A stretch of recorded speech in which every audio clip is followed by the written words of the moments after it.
I expect that we will raise the bar in terms of how we operate, not only in Parliament, but in the entire country. For me, our level of civility, understanding, and decency has a bit to be desired.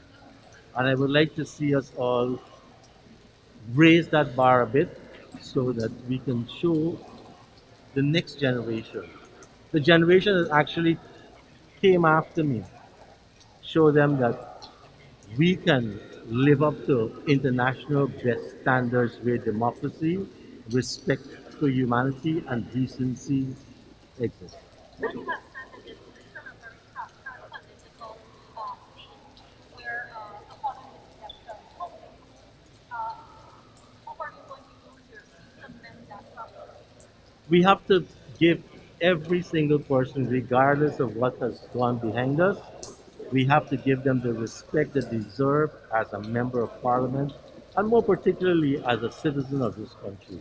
Every single person has a place in this country and must be treated as such. Are you prepared to take tough decisions and tough disciplinary decisions as Speaker? The rules and the standing orders of parliament exist for centuries.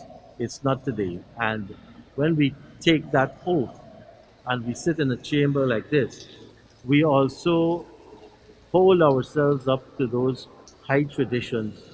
And I expect that we're not dealing with little crybabies, we're dealing with mature human beings that represent over 460,000 people who voted. And we ought to conduct ourselves that way. Why you from withdraw? Why not? Why?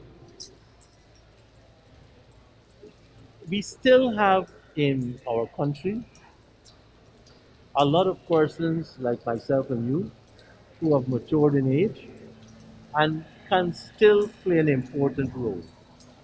And I'm honored to have been selected, nominated, and elected.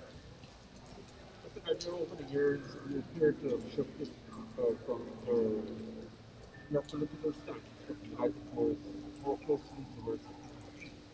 How do you see yourself managing this fractured political environment in the National Assembly without swaying towards the party position that have taken over the recent years? First correction, I have never shifted my stance. I've always stood for democracy with a socially just market economy with strong religious values. I have never shifted from that and will never shift from that. They say where I stand don't determine who I am. And what I've just described is who I am.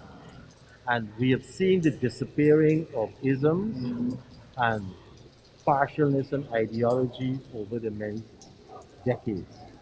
And so today, Guyana cannot say it's a society that's cooperative socialism, Marxism, or even capitalism. It's a society built on democracy, the rule of law, respect for humanity, and for many, many persons still, the overwhelming majority, we pray a lot.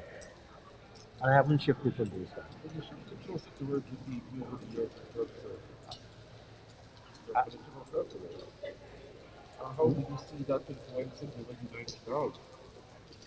When you sit in the speaker chair, you have to exercise the highest level of tolerance, fairness, impartiality, decency. And I think I have that with it.